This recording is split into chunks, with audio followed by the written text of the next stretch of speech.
Hello, I'm Wesley Schultz, Associate Conductor of the North Carolina Symphony, and I'm thrilled to be with you again for Behind the Music. Thank you for joining me for this pre-concert talk, where we'll take a deep dive into the life and music of George Gershwin. The Symphony is excited to share our performance of Gershwin's music featuring guest artist Branford Marsalis, along with your North Carolina Symphony musicians on Saturday, November 7th at 8 p.m. Douglas Lee, a musicologist, likens George Gershwin in America to Johann Strauss Jr. in Vienna. Gershwin mixed popular music with the classical orchestra, just as Strauss brought the Viennese waltz to the orchestra.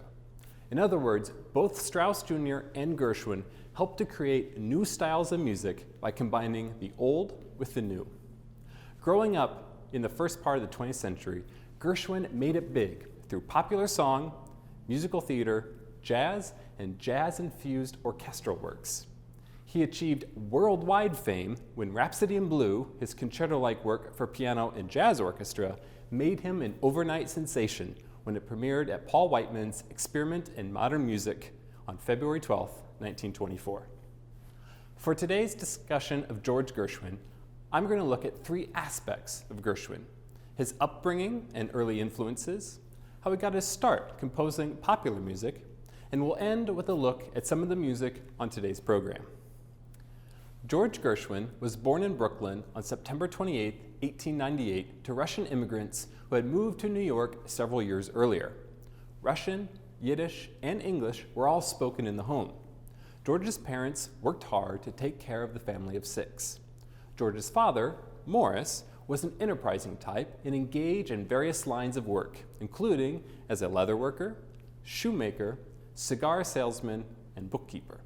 He did well enough that George and his siblings benefited from having a maid, a piano, and a record player, all signs of middle-class life at the time. George was said to be a rather hyperactive youth. He excelled at physical activities like stickball, roller skating, and swimming in the East River. He was also known as a scallywag who got into fisticuffs with neighborhood kids, set fires in the streets, and stole food from pushcarts. So though he was a bit of a rascal in the streets, he got along well with his siblings, especially his brother Ira, whom he collaborated with as lyricist for much of his working life. Ira equally adored George and was devastated at his brother's early death in 1937. The Gershwin family acquired an upright piano in 1910. George may have been the impetus, as there is a story that when he was 6 years old, he heard an automatic piano outside a penny arcade playing a piece by Anton Rubinstein called Melody in F. That experience stuck with him and piqued his interest in music. With the piano now in the house, George quickly learned to play. He said himself that studying the piano made a good boy out of a bad one. It took the piano to tone me down. I was a changed person after 6 months of learning the piano. For most of the years in the decade following 1910, Gershwin studied piano and composition with a variety of teachers, often for short durations in a somewhat haphazard fashion. He attended many concerts of both serious music as well as more popular-oriented music. He credits these early concerts as being formative in his own evolving musical aesthetic. Growing up in New York, he was hearing music on every street corner and of every style imaginable. In 1927, in an interview, he recalled what it was like, and I quote, "Wherever I went, I heard a concourse of sounds. Many of them were not audible to my companions, for I was hearing them in my memory. Strains from the latest concert, the cracked tones of a hurdy-gurdy, the wail of a street singer to the obligato of a broken violin, past or present music, I was hearing within me. Old music and new music, forgotten melodies and the craze of the moments, bits of opera, Russian folk songs, Spanish ballads, chansons, ragtime ditties combined in a mighty chorus in my inner ear. And through and over it all I heard, faint at first, loud at last, the soul of this great America of ours." End quote. Gershwin got his start writing songs for Tin Pan Alley. It is easy to forget, here in the year 2020, the importance and context of Tin Pan Alley in Gershwin's time. Today, we can call up nearly any song or piece of music on our cell phone. But in the early 20th century, especially popular music was distributed through sheet music. Yes, Gershwin's family owned a record player, but these devices were by no means in widespread use. To hear music, people had to make music.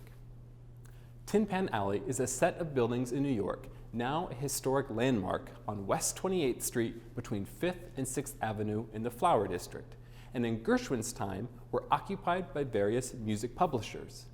These publishing houses churned out sheet music that was sold by sheet music salesmen to the general public so amateurs could go home and play the hit song of the day on their own pianos. Now, the name Tin Pan Alley is contested in regards to its meaning. Some say Tin Pan Alley was derogatory, referencing kids banging on pots and pans in alleyways. Others say it was slang for the decrepit sound produced by cheap pianos. Regardless, Tin Pan Alley was a cultural and music powerhouse in the early 20th century. In 1914, Gershwin became a pianist and song plugger at Remix and Tin Pan Alley. His first published song was When You Want 'Em, You Can't Get 'Em, When You Got 'Em, You Don't Want 'Em, with lyrics by Murray Roth. In the late 1910s, Gershwin hammered out singles, songs for others, and eventually he wrote his own musical, the first being La La Lucille in 1919. Now that we have covered some of Gershwin's upbringing, as well as how he got a start as a pianist and composer, I'll now turn to some of the music that is featured on this week's program. So we know that Gershwin came up through popular music and along the way took in influences of jazz as well as classical music. As an example of this classical influence, we have a work for string quartet called Lullaby, composed in 1919 or 1920, featuring harmonics, lilting melodies, syncopated rhythms, and little solos for various members of the quartet. This piece is a perfect example of Gershwin combining elements of popular music with the famed genre of the string quartet. It was played at various private events, and Gershwin's brother, Ira, recalls fondly that it was well received by those who heard it. The piece was set aside, however, and wasn't brought back to the public's attention until it was published and performed in 1967, nearly a half century after it was written. The North Carolina Symphony is thrilled to bring this relatively unknown gem to the stage in this week's concert. Also on the program is an arrangement of An American in Paris for string quartet. This was Gershwin's third major orchestral work after his Rhapsody in Blue and Piano Concerto in F.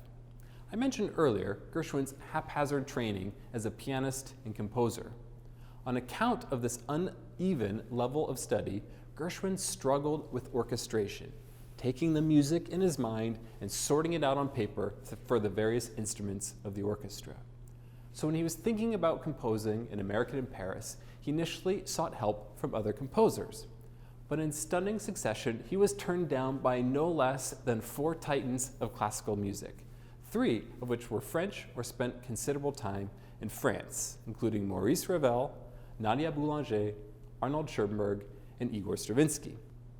When Gershwin asked Igor Stravinsky for lessons, Stravinsky reportedly responded to Gershwin with a question of his own: "How much money do you currently make?"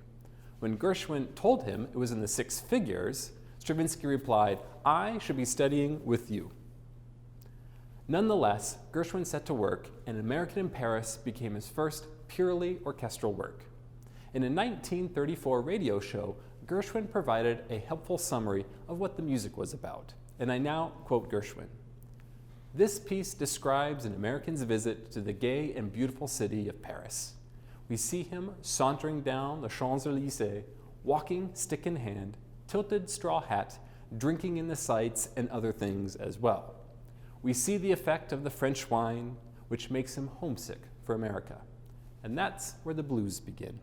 He finally emerges from his stupor to realize once again that he is in the gay city of Paris, listening to the taxi horns, the noise of the boulevards, and the music of the can-can, thinking, home is swell, but after all, this is Paris, so let's go."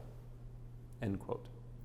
In the orchestral version of the piece, Gershwin used authentic taxi horns to emulate the traffic and automobiles cruising around Paris. While in Paris, he stopped at numerous automobile shops and brought back over 20 car horns to his Paris apartment. When friends came over, he handed them various car horns, sat down at the piano, and then cued them with a nod of his head so they could honk in time with the music and hear how the taxis literally came to life in the music. We hope you enjoy our version scored for string quartet. The last piece I'll talk about today is Gershwin's only opera, Porgy and Bess. The story of this opera focuses on a black neighborhood in Charleston, South Carolina in the early part of the 20th century. The stories told within the opera center on the community in Charleston and the joys and afflictions the characters face. In writing the score for the opera, Gershwin spent time in Charleston. He visited several barrier islands in the area and later used them as settings for various scenes in the opera.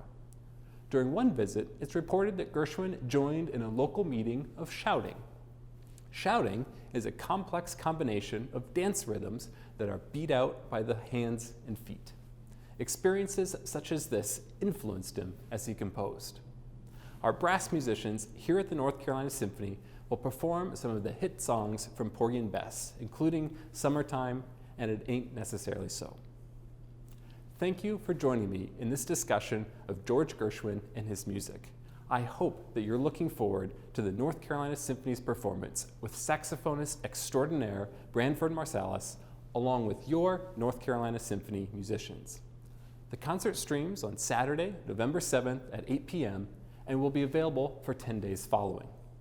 Thank you for your support of the North Carolina Symphony, and we can't wait to share this program with you.